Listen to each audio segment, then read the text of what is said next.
So at this point, the revenue per search has gone up by 34%. So you could see that search is a massive portion of our site traffic. You can see that that actually has really true impact to the business.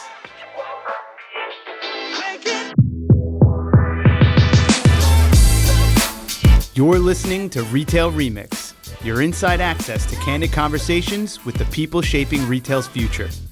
Here's your host, Alicia Esposito. If you've been in the industry as long as I have, more than a decade, you have likely heard the phrase, "We're not just a brand, we're a technology company." Now, in my opinion, that is very easy to say and splash in press releases, but it's very difficult to actualize that, make it a reality, and be a true technology business. That is until I spoke to David Ting, who's CTO and Global General Manager at Zenni Optical, because man, he is doing the work. He is building the systems, building the teams, investing in the solutions and the technologies to really make Zenni a technology company. And on the surface, they sell glasses, they make prescription glasses more affordable, more accessible, and they are really investing in the operational systems and the customer experiences required to strike this balance of utility and ease and function with everything you want out of an e-commerce experience, which is seamless search and inspiration, curation, right? And it's really a balancing act. So for today's episode, I wanted to sit down with David and get into the heart of how he is building this technology company, in quotes, right? And what they're really investing in, what they're prioritizing based on consumer inputs and insights, and what the data is really telling them. And most of all, what does that long tail of innovation look like? How are they building the culture and building the teams required to be successful?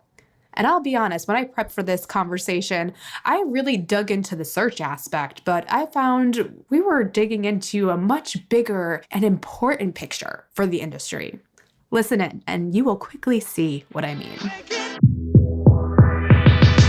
David, thanks so much for taking the time to be on the show. It is so wonderful to have you on. Thank you for having me, Alicia. To kick things off, why don't you start by sharing a little bit about your role? Because not only are you CTO, but you're also Global General Manager. Is that right? So what does that day-to-day kind of look like for you? The day-to-day is very interesting for me. So I started at Zenni as a CTO of the company. So I was brought in to transform Zenni to a technology company, meaning that it's a popular saying right now that you want to do a digital transformation for a company. But what that means is that can we use technology to improve the business bottom line, improve our growth rate as a business, and also make sure that the business can sustain the test of time, which is always a challenge for brand today. So I sat down with our owner and we laid out some aggressive business goals. And these are really financially driven. So things like growth rate for the next couple of years. What is our margin like? So I can say that we more than doubled our margin as a business since I joined the company. And also fundamentally, what are some of the defensive moat that we can create from a technology perspective as well as a supply chain management perspective?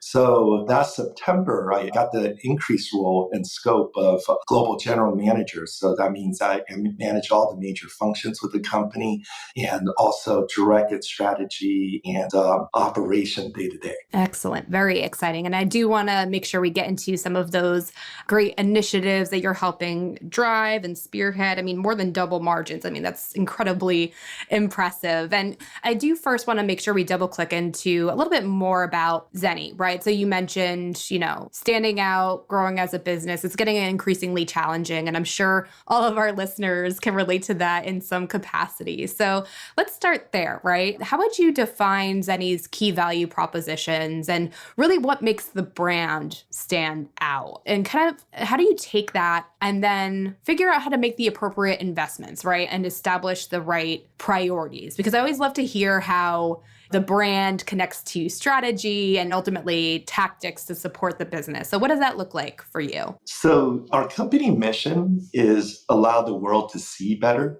So if you deep dive into the mission, we are founded over 20 years ago. So we're one of the first companies to sell prescription glasses online. And one of the reasons we did that and became a vertically integrated company is that with everything streamlined, we could really sell glasses at probably less than the deductible of the VSP or vision insurance. So it's anywhere between 2 to 5 times cheaper to buy online versus going to a store and buying through a doctor.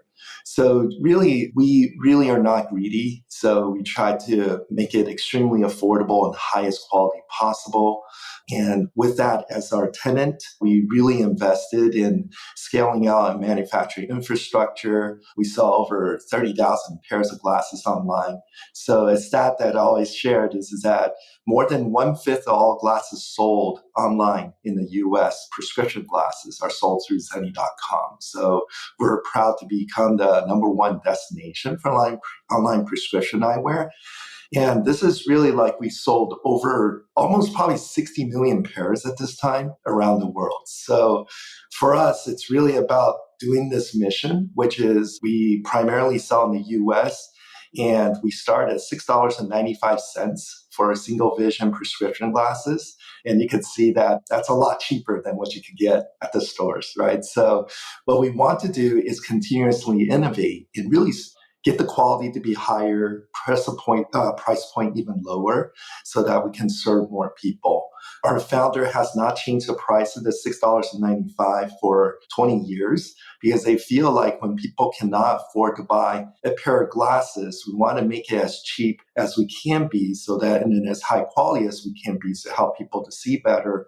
And we felt like raising the price there would make it less affordable. So we want to help as many people as we can. Oh, that's amazing. I'm not going to lie, my jaw dropped a little bit when I heard that price point. That is incredible. I have a son with glasses, so I've been through a lot of the pain points firsthand. And this is interesting because, on my side, I'm looking at this as both, someone who studies the retail industry and reports on it, but also someone who's obviously a customer first, right?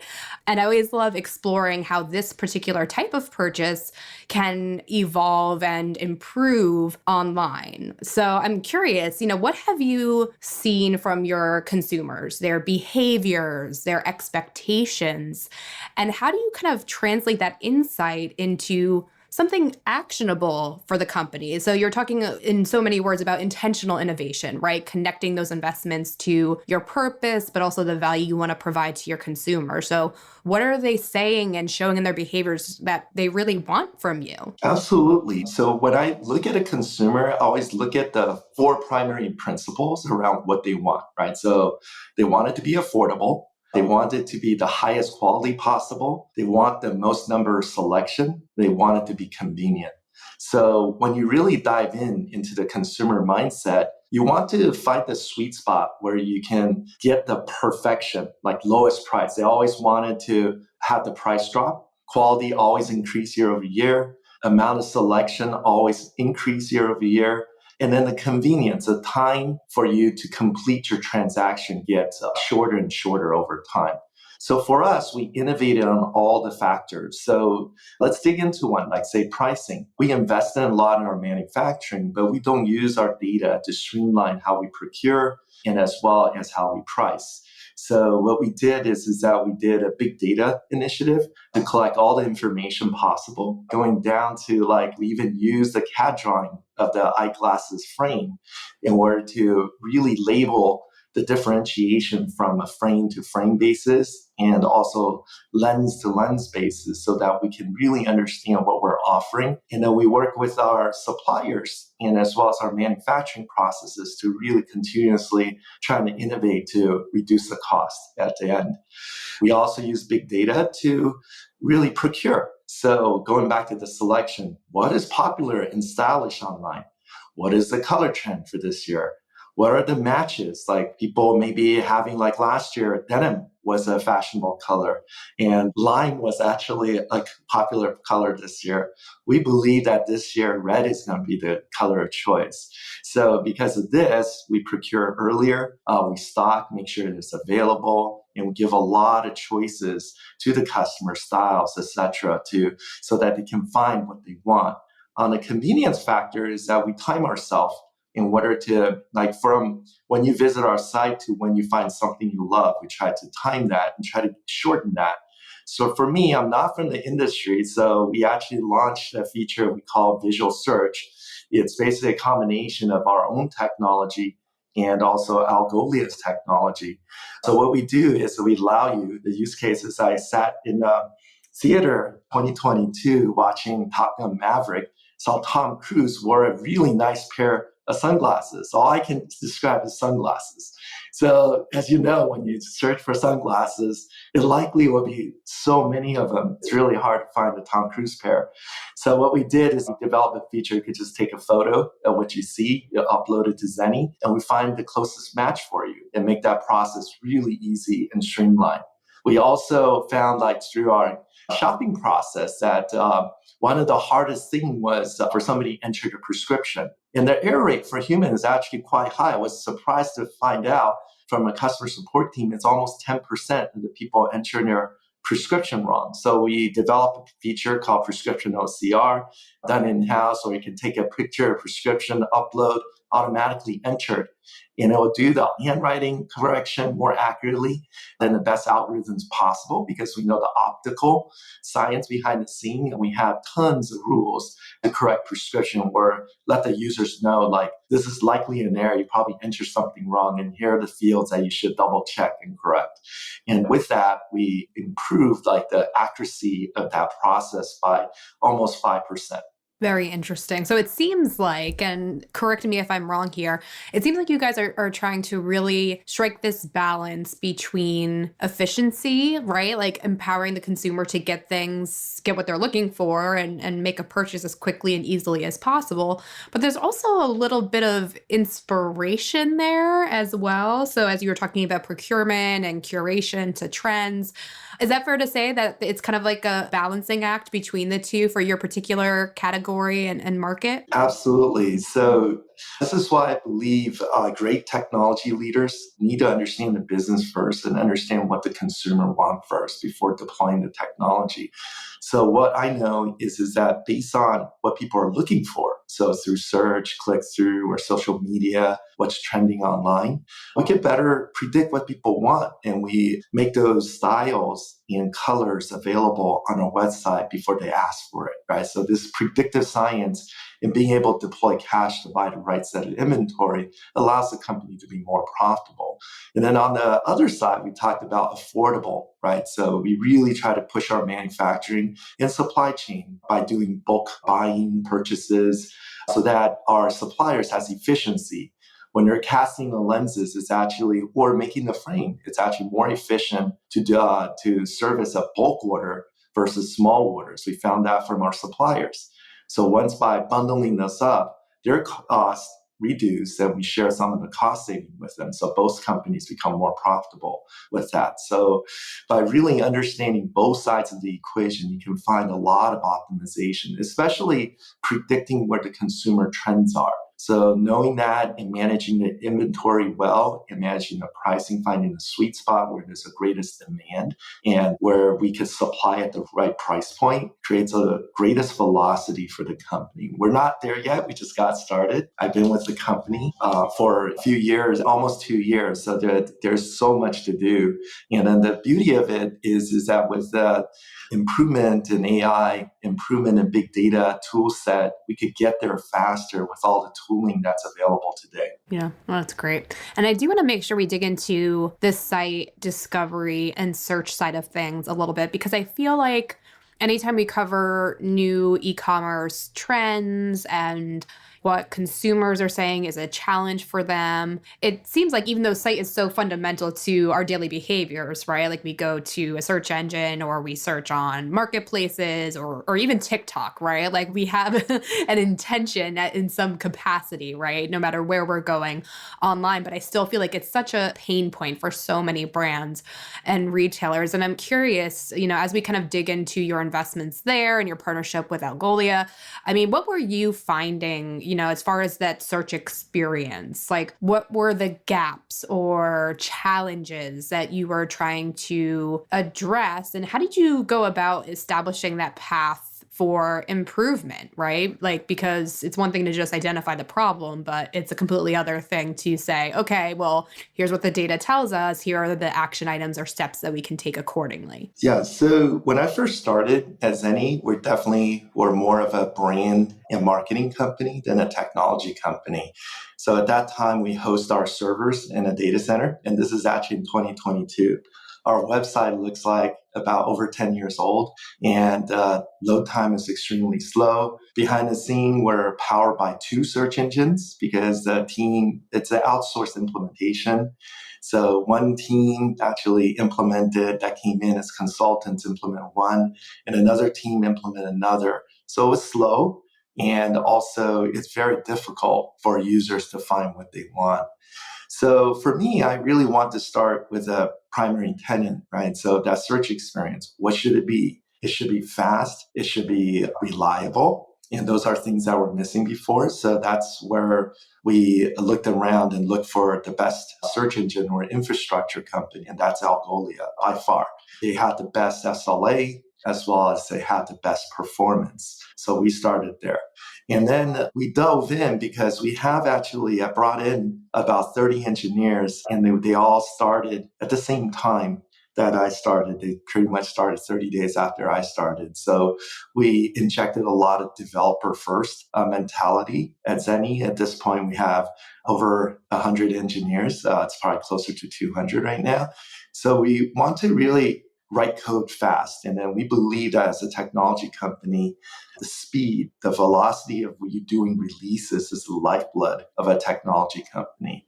So we looked at the infrastructure as well as this is why we moved to the cloud first, moved to GCP as a selection for basically the infrastructure.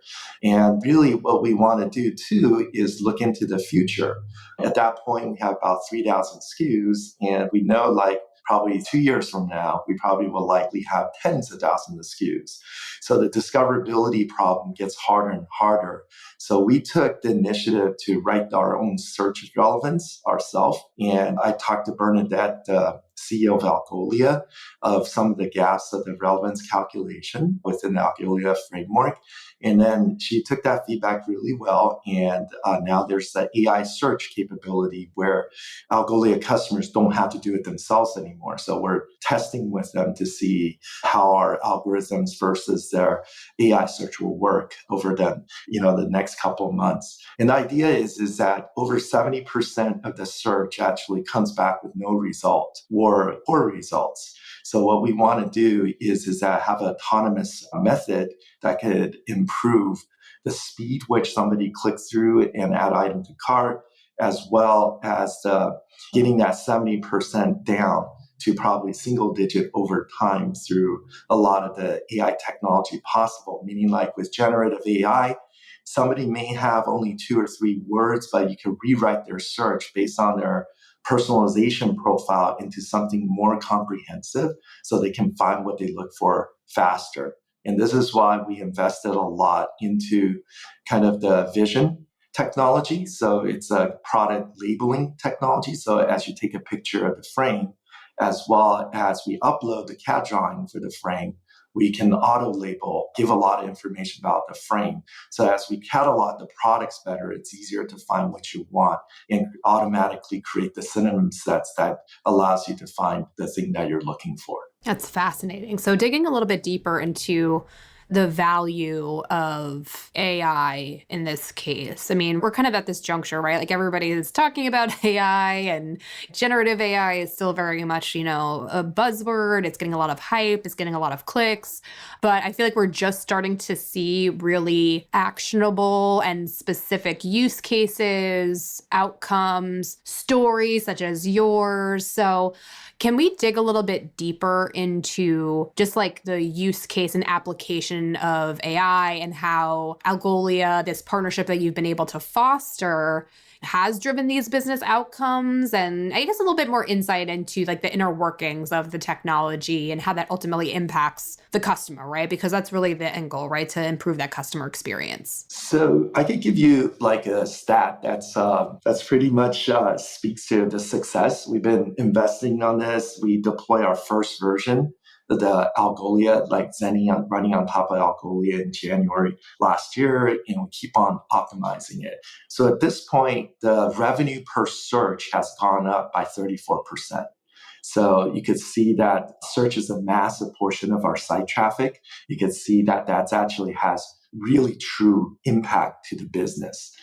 So going back to the AI, I think as I'm the general manager now for the company and running the company day to day, I can give you some company policy changes I have made that help us become more of a technology first, AI first company. So first Great. of all, last year we had like a headcount request of over 200 people. Different departments want to hire into different groups.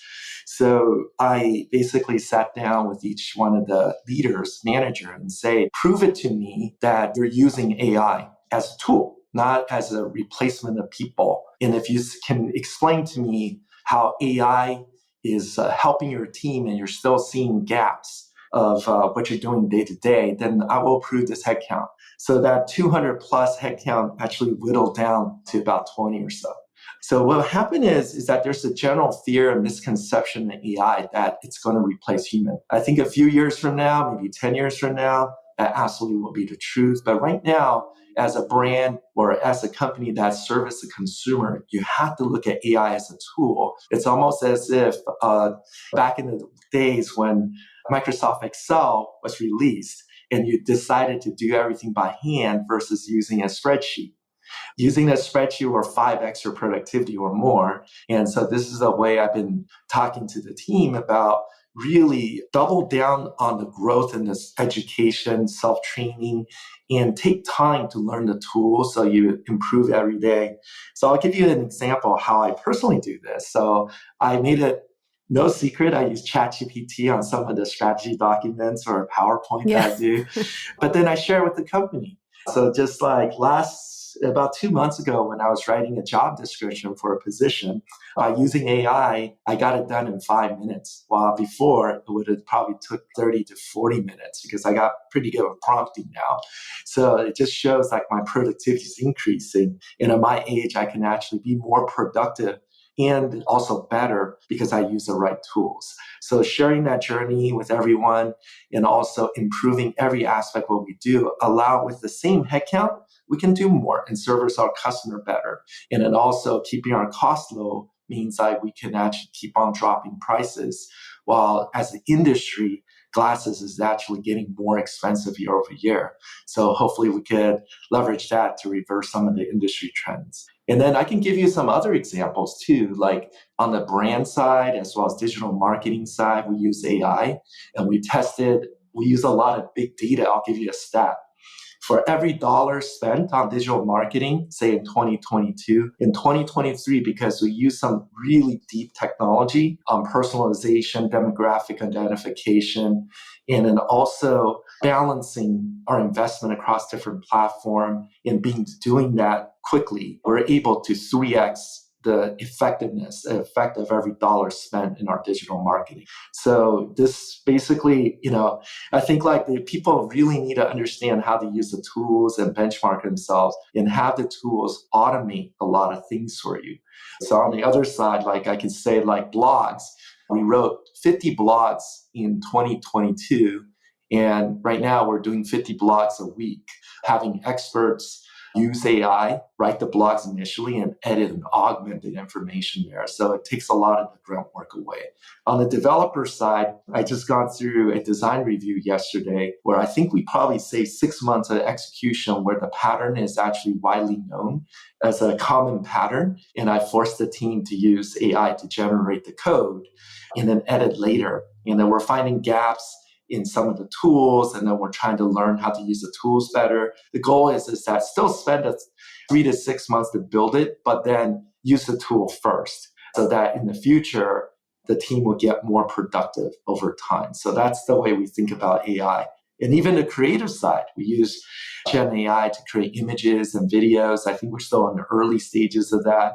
Over time, as the technology become more polished, we believe that we could be everywhere at the same time as a brand. So that's a journey that we have invested heavily in. That is super exciting. Thank you for sharing that insight, because I know some people are so early on in the journey, they're a little hush-hush about the level of detail that they share. But a quick follow-up question, I guess, to that end. I mean, when you think through all of these applications and possible use cases for AI, like, do you always try to match it up to a specific measurable goal or outcome? Or is it just a matter of finding the squeaky wheel, so to speak, in your operations and your customer experience and saying, okay, what exists today from a technology standpoint that can support that? Because like my line of thinking is, a lot of folks listening to this may be saying like, okay, we know we need to do this, right? But where do we start? Like, is it a roadmap? Is it a series of goals that we ladder up to? I think they're trying to figure out how to operationalize this and how to kind of set a framework of sorts for their company. Like, do you have any insight or advice for those folks that are hearing all of these great examples and the success that you've seen with Algolia, for example, and they want to learn how to capitalize on it too, but may not know where to start exactly? Yeah, so we use the OKR process. Okay. So every quarter we set objectives, but we also meet as an executive team to set company strategy and goals every 6 months. So as a leadership team, we have an offsite and we debate. And this is actually a very violent debate sometimes regarding where the focus for this year, right? So through this debate, actually being AI first company was a top 5 initiative for the company.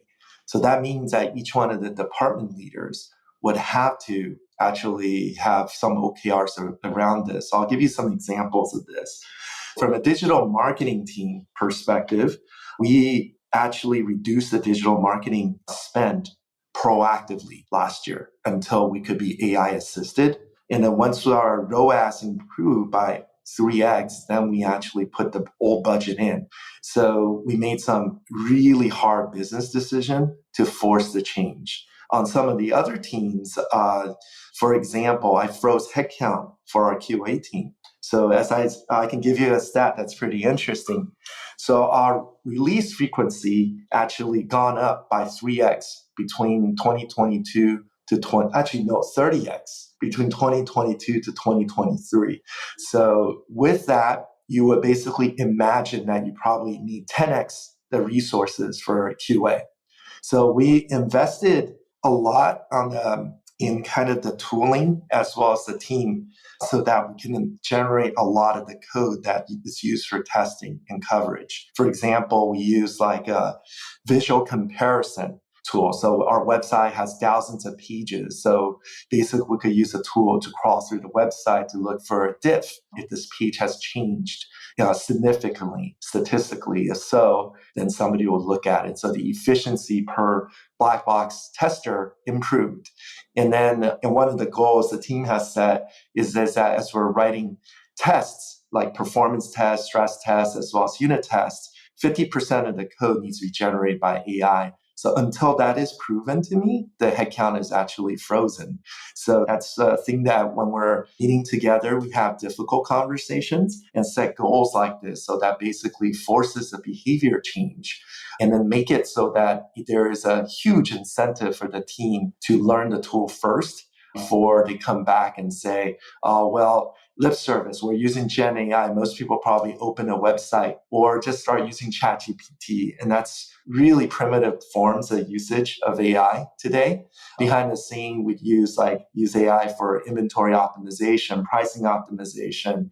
We try to basically look at promo discounts optimizations. A lot of those capabilities are being tested, validated, and will be deployed pretty soon. And those actually have really bottom line impact, huge bottom line impact for the business. But we always look at the business first, right? So when we deploy a technology, does it affect us in a positive way? Going back to the QA case, they may ask for 10x resources, but being able to keep that organization flat means that we save on the headcount costs, which is huge for the team. And I'm proud of the team that we have, that we're able to overcome a lot of these challenges and really just focus on building the expertise and domain knowledge in-house so that we're able to meet some of these goals. Oh, that's amazing. Very helpful. And I think can give people listening a little bit of a starting point at least. And I guess the follow-on question there is, what other areas are you thinking about? Like as you consider new consumer trends and even the competition that's taking place online, not just from a marketing and advertising perspective, but also an experience standpoint, right? Like the benchmarks for e-commerce success is very much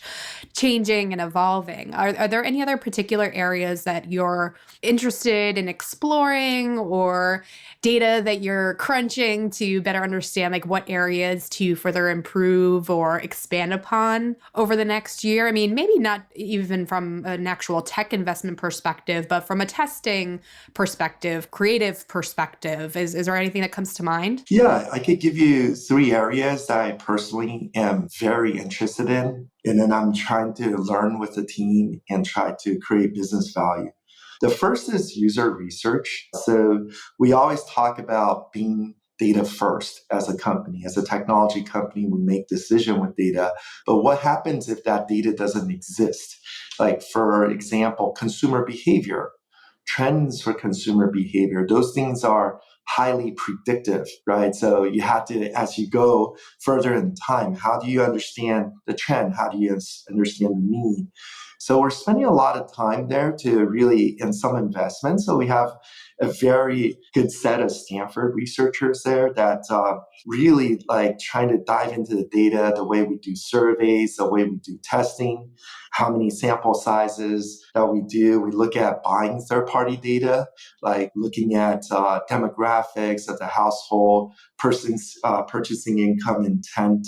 And then this is also one of the things that we're doing and experimenting with is that can we use AI to make this more precise? And this is more of crawling, like say like Reddit. This is a common thing that's used by OpenAI right now. They use that as a supporting data set. Like say they have a conversation about affordable glasses online through all these forums. Can we scrape all this data and put it into LLM where that becomes the expert? We can ask it questions and it actually becomes more accurate and predictable because it covers all of the human conversation that's out there on the internet. So that's actually one area that we're looking at. No stats to report, but that's something that we believe is going to yield a lot because knowing micro and macro trends ahead of competitors, and as well as being able to size those trends and being able to bet on those trends and change our service to service the customers better. I think that's actually one area we're looking at. Second is that, most people call Zenni maybe a brand. We're a D2C company, but evaluating what does a brand mean today, because if you look at it, there's proliferation of brands around us, and then there's going to be more brands in the future because a brand is really a thought that we're kind of a collection of ideas that somebody can go in, like Zenni is around high quality that's affordable. Over time, we want to also become like a place you could go to where you spend 5 minutes to buy the glasses that you want and get it next day versus at the doctor's office spending 2 hours there and then get your glasses 2 weeks later, right? So when we're thinking about that, how can you actually get this message, different shopping behavior, the perception, the education around more choices, how these choices will help you from a style perspective as well as eyesight perspective. So that means that you have to be everywhere on the internet. And this is where we're looking at using Gen AI as well as with experts to figure out how to speed up the learning exercise to get the right messaging there, the right creative. Everybody talks about multimodal, which is text, images, and video. So we're spending a lot of time there and really try to generate a lot of short form content that could be there and see if we could use tools to assist the creation of that and get it to be very precise, where they could be prompt generated over time. So that's actually the second bet that we're looking at.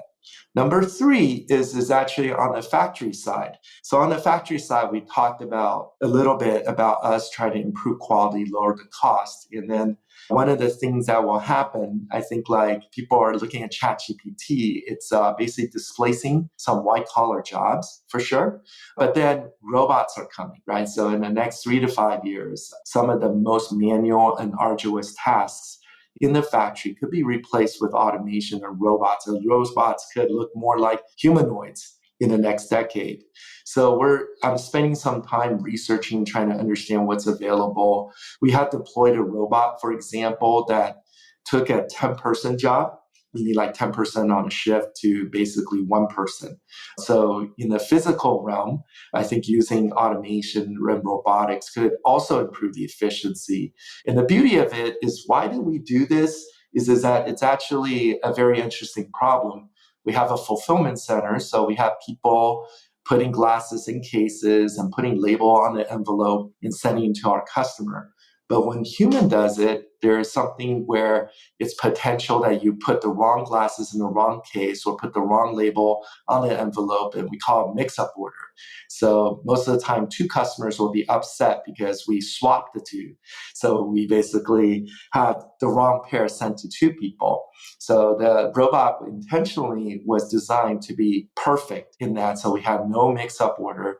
But as part of that kind of side effect of this, the automation also allow us to streamline that workload where we have less labor and then less cost associated with the fulfillment process. So I think really drilling down and understanding every phase of manufacturing, understand the potential there, and charting out a long-term roadmap would be something we'll be doing here at Zenni. Amazing. Well, it's very clear, David, that you're constantly exploring what new opportunities exist. You're leading with curiosity, which I think is something that is really the heart of true innovation and change, right? Like looking for solutions, not just to check off the box and say you did it, but really pushing the boundaries and thinking through like what is really possible here and what currently exists or what could exist to make these new experiences a reality or to address these new challenges or changes, which I think is so fascinating. And I guess the counterpoint to that, or the flip side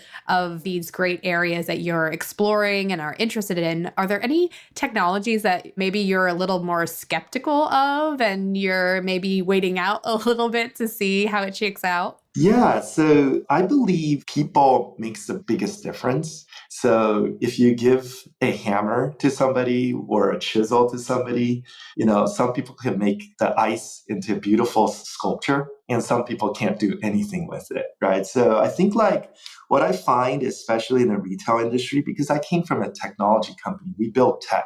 I built tech for over a decade and sold it to like brands like Zenni before. So I was on the other side. So what I find is that a lot of leaders or companies, they say they're doing something, as you said, but they have the wrong people working on that. So what will happen is when you have the right set of people, the journey would be magical. When you have the wrong set of people, it will be a failure, right? So there's two advice I have. One is that don't be afraid to fail. I think a fast fail is actually a success, meaning like if you try something, it doesn't work, and it's actually very quick, like maybe a month spent, et cetera, et cetera. Don't be afraid of that. That's a success in my mind. Second, it's important to have a blameless culture. So what I find is that once there's a fail, people don't learn from the failure and then get better through that learning. So that you might be there, right direction, but maybe it's the wrong people, wrong partner, wrong approach. So with a little bit of calibration, you may find success like a week or a month later. So I think that process is important. Number three is as I invest, and we have a company value called Grow Together. So it's important to be out there to learn. I always challenge people, say, do you really know the latest? Have you read the paper on this? Have you read the research on this? Because at the end, the company, the asset is the people, the human.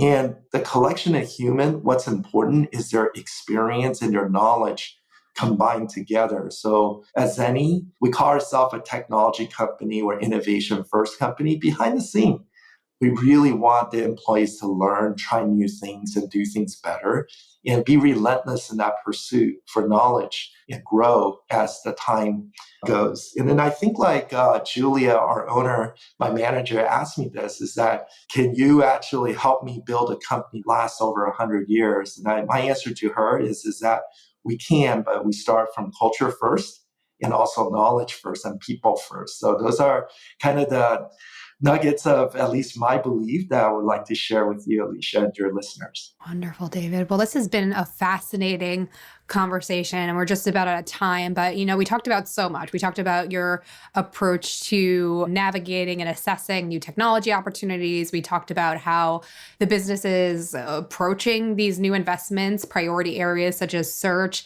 Anything else that we haven't touched on yet that you want to share? New things coming down the pike for Zenni? Closing thoughts or recommendations for our listeners? I want to give you the mic drop moment, if you will, to close things out, if there's anything that we haven't touched on already. I really appreciate the opportunity. And then I think one thing I've failed to mention is actually a primary operation. I call it the David's formula. Einstein had E equal to MC squared, and David is impact with velocity. So I think time is actually the most precious asset for anyone. So one of the things that we value the most is actually fail fast, learn fast, and deliver fast and make impact fast. So just want to share that with you and your listener. And the great people who are looking for a job, check out Zenni. We're trying to transform ourselves to a technology company. And the journey is definitely challenging and interesting. And we would love to have more top-notch talent join our team. Love that. And we'll be sure to include that link in the show notes too. So if anyone's interested in pursuing those opportunities, just hearing the scale and the velocity of the work that your team is doing and the growth of even your engineering team, that's so astounding. And I really appreciate you giving us a peek behind the curtain, so to speak, and sharing a little bit about how you're working, the philosophies that you're trying to employ within the organization as Zenni looks at that shift, from just being a online retailer or e-commerce brand to being a full-blown technology company. So David, thank you again so much for taking the time out and for that transparency. Thank you so much again, Alicia, and stay in touch. Absolutely. And to all of you, we'd love to hear your thoughts, your follow-up questions on this episode. Drop us a line. We're on LinkedIn at Retail Touchpoints or on X at R Touchpoints. We'll be sure to tag David and the Zenni team as well, so they're in tune to those conversations. And of course, we'd love to hear your thoughts on this episode as well as the series as a whole. Leave us a rating or review on your preferred podcast player. We are on Spotify, Stitcher, Apple Podcasts, frankly, anywhere else, we're probably there too. And while you're at it, be sure to subscribe to the show. We are speaking with retail industry experts, practitioners, and change makers like David here. And if you subscribe, you get the latest and greatest episodes delivered right to your device. But of course, you also need to download those as well, so they are embedded in your feed. But for now, everyone, that is it from us. Thanks again so much for joining us. We hope you found this conversation insightful. We will see you next time. Take care. Thanks for listening to this episode of Retail Remix. Be sure to subscribe so you never miss an episode. You can find us on your favorite podcast player. Until next time, keep mixing it up.